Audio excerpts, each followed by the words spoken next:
Hello everyone. In last video we talked about the introduction to the chapter heredity and evolution, and in this one we will be discussing it further. So moving further with accumulation of variation during reproduction.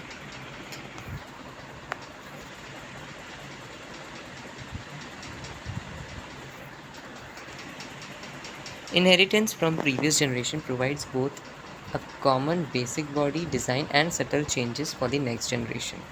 Meaning कि अगर एक bacteria है तो उसका बच्चा एक bacteria ही होगा, एक एलिफेंट का बच्चा एक एलिफेंट ही होगा, उसका बेसिक बॉडी डिज़ाइन वही होगा। अगर एक ह्यूमन का बेबी है तो वो ह्यूमन जैसा ही दिखेगा।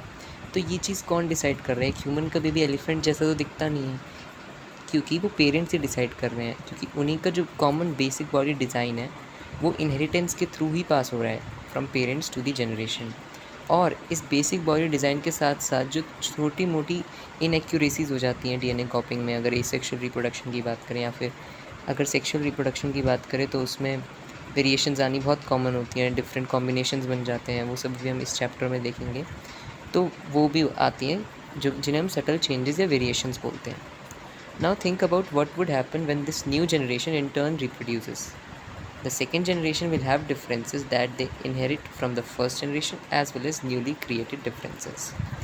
हम इसको इस एक डायग्राम से देखेंगे अभी। That figure 9.1 would represent the situation if a single individual reproduces, मतलब ये asexual reproduction की बात हो रही है। If one bacterium divides and then the resultant two bacteria divide again, the four individual bacteria generated would be very similar.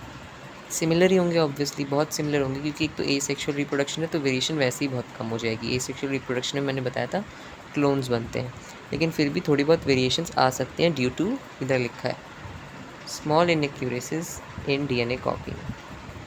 However if sexual reproduction is involved even greater diversity will be generated, क्योंकि उसमें जैसा हमने बताया कि half set chromosome का father से आता है और हाफ मदर से आता है, तो ऐसा होता है। और उसमें क्या होता है, क्रॉसिंग ओवर भी हो सकती है, तो एक न्यू कॉम्बिनेशन भी बन सकता है, तो उसमें वेरिएशंस के चांसेस ज़्यादा हैं।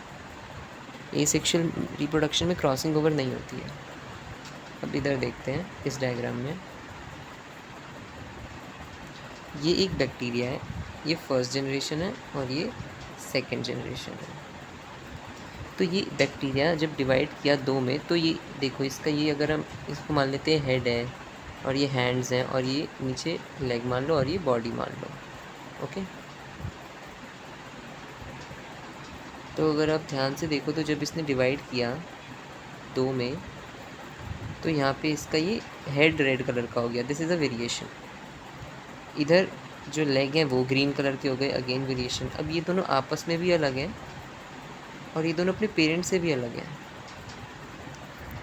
Due to variations. अब जब फर्स्ट जनरेशन ने फर्दर आगे रिप्रोड्यूस किया, जैसे कि इसने, तो अब यहाँ पे क्या हुआ, इधर एक हाथ डिफरेंट आ गया और इधर एक दूसरा हाथ डिफरेंट आ गया और ये दोनों आपस में भी डिफरेंट हैं। तो ऐसे वेरिएशंस आती हैं, यही वो बताना चाह रहा है। और कभी कभी हो सकता है कि वेरिएशन ना आए, जैसे आप इस वाले में देखो, जब इसने आगे अपनी डॉटर प्रोजेनीज प्रोड्यूस की तो इधर तो कुछ वेरिएशन आया बॉडी कलर में, डार्क ब्लू से लाइट ब्लू हो गया, लेकिन यहाँ पे जब इससे ये वाला डॉटर सेल बना, ये वाला, तो देखो एग्जैक्ट है, सेम है। ग्रीन इसके लेग हैं दोनों के और बाकी सब डार्क ब्लू है। तो इधर वेरिएशन नहीं आई क्योंकि डीएनए कॉपिंग सही से हो गई होगी, क्लोन बन गया यहाँ पे। तो ऐसा भी होता है। तो ये बेसिक कॉन्सेप्ट है कि वेरिएशन कैसे आती है ड्यूरिंग रिप्रोडक्शन, वो आ सकती है। डीएनए कॉपिंग के मैकेनिज़्म में गलती हो गई, कुछ म्यूटेशन हो गया, क्रॉसिंग ओवर हो गई। क्रॉसिंग ओवर एसेक्सुअल में नहीं होगी, बट बाकी टर्म्स जैसा बताया वो हो सकती हैं। अब नीचे फर्दर पढ़े तो, do all these variations in species have equal chances of surviving, ये क्वेश्चन है। तो इसका आंसर है नो, सबके इक्वल चांसेस ऑफ सर्वाइविंग नहीं होते। फॉर एग्जांपल अगर किसी में कोई म्यूटेशन, से मैं आपको समझाता हूँ कि अगर किसी में म्यूटेशन हो गई है और सपोज़ उसका कोई प्रोटीन है बहुत इंपॉर्टेंट, वो उसकी बॉडी नहीं बना रही है, तो तो ऐसी म्यूटेशन सेलेक्ट ही नहीं होगी, वो बंदा सर्वाइव नहीं कर पाएगा ज़्यादा। तो ऐसी म्यूटेशंस हैं ही नहीं काम की, तो they are not selected by the environment.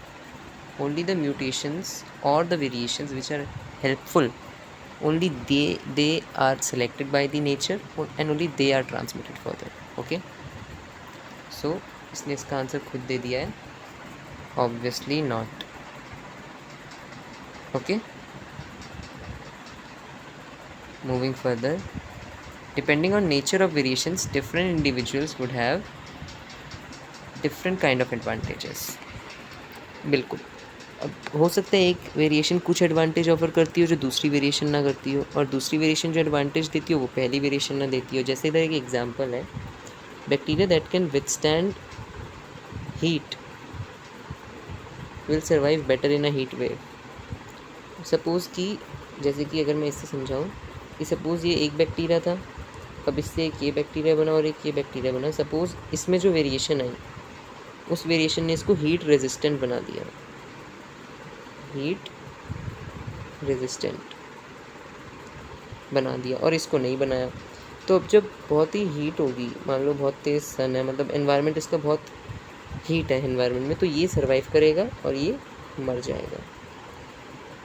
ठीक है, क्योंकि इसकी वेरिएशन काम की थी, उसने इसको हेल्प की हीट में सर्वाइव करने में, और उसका कोई रोल नहीं था हीट में, तो वो वाला सेलेक्ट नहीं हुआ, वो वाला मर गया बैक्टीरिया की वो कॉलोनी, और ये वाली सर्वाइव हुई।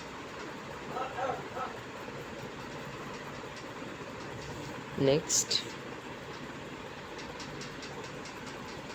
Selection of variants bye environmental factors form the basis of evolutionary processes. और ऐसे ही एवोल्यूशन होता है, ये अभी हम आगे डिस्कस करेंगे एवोल्यूशन में कि एवोल्यूशन होता कैसे है।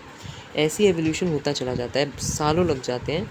कोई एक वेरिएशन इतनी अच्छी होती है कि नेचर सेलेक्ट कर करके उससे एक अल्टीमेटली न्यू स्पीशीज़ बन जाती है। न्यू स्पीशीज़ का बनना ही एवोल्यूशन है, ये भी हम आगे डिस्कस करेंगे। Thank you.